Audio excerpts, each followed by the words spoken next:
আজকের আলোচ্য বিষয় বাংলা সাহিত্যের খুবই গুরুত্বপূর্ণ একটি অধ্যায় শ্রীকৃষ্ণ কীর্তন।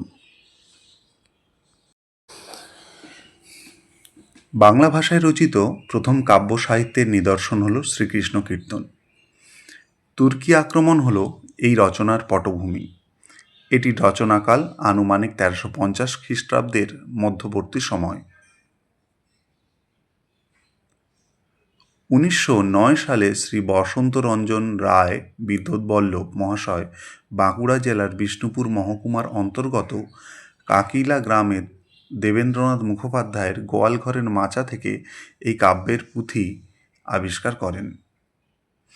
1916 সালে বঙ্গীয় সাহিত্য পরিষদ থেকে বসন্তরঞ্জন রায় এর সম্পাদনায় এই কাব্যগ্রন্থটি প্রকাশিত হয়। শ্রীকৃষ্ণ কীর্তন নামটি পুঁথিতে পাওয়া যায়নি, তবে বসন্তরঞ্জন রায় শ্রীকৃষ্ণ কীর্তন নামটি দিয়েছিলেন, কিন্তু বিমান বিহারী মজুমদার শ্রীকৃষ্ণ সন্দর্ভ নামটি রাখার পক্ষপাতী ছিলেন। রচয়িতা বড়ু চণ্ডীদাস বাঁকুড়া জেলার ছাতনা গ্রামে জন্মগ্রহণ করেছিলেন। বড়ু কথার অর্থ ব্রাহ্মণ।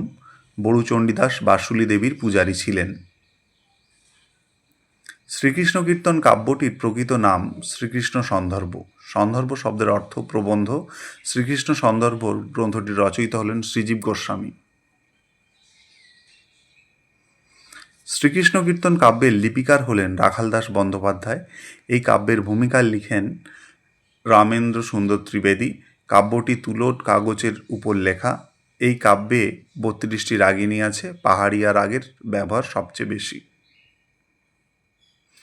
শ্রীকৃষ্ণ কীর্তনের 13টি খণ্ড: জন্ম, তাম্বুল, দান, নৌকা, ভার, ছত্র, বৃন্দাবন, কালিয়া দমন, যমুনা, হার, বান, বংশী এবং রাধা বিরহ। বৃহত্তম খণ্ড দানখণ্ড 112টি পদ, ক্ষুদ্রতম খণ্ড হারখণ্ড 5টি পদ। রাধা বিরহ অংশকে প্রক্ষিপ্ত বলা হয়।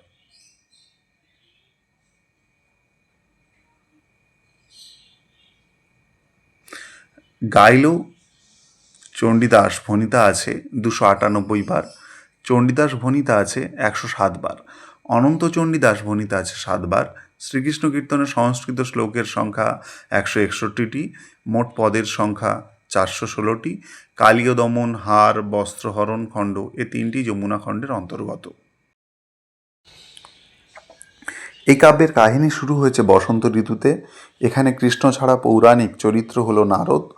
বিদেশি শব্দ হিসাবে ফরাসি ভাষার প্রয়োগ তুলনামূলক বেশি। কৃষ্ণ জন্মতিথি 8ই ভাদ্র। শ্রীকৃষ্ণ কীর্তনে উল্লেখিত 5 বাণ হল স্তম্ভন, মোহন, দহন, শোষণ, উচাটন। পটমঞ্জরি রাগটি চর্যাগীতিও শ্রীকৃষ্ণ কীর্তনে ব্যবহৃত হয়েছে। বৃন্দাবন খণ্ডকে ভাগবতের রাস বলা হয়। পদসংখ্যা: জন্মখণ্ড 9, তাম্বুল খণ্ডে 26, দান খণ্ডে 112, নৌকা খণ্ডে 30, ভার খণ্ডে 28, ছত্র খণ্ডে 9, বৃন্দাবন খণ্ডে 30, কালিয়া দমন খণ্ডে 10, বস্ত্রহরণ খণ্ডে 22, হার খণ্ডে 5, বান খণ্ডে 27, বংশী খণ্ডে 41 এবং রাধা বিরহে 69টি। এছাড়াও আরও অনেক তথ্য আছে শ্রীকৃষ্ণ কীর্তন সম্বন্ধে। মূলত গুরুত্বপূর্ণ তথ্যগুলো এই ভিডিওর মাধ্যমে পৌঁছানোর চেষ্টা করেছি আমি। আপনাদের ভিডিওটি যদি ভালো লাগে অবশ্যই লাইক, কমেন্ট এবং শেয়ার করবেন, এবং যদি ভুল তথ্য থাকে অবশ্যই জানাবেন। ধন্যবাদ।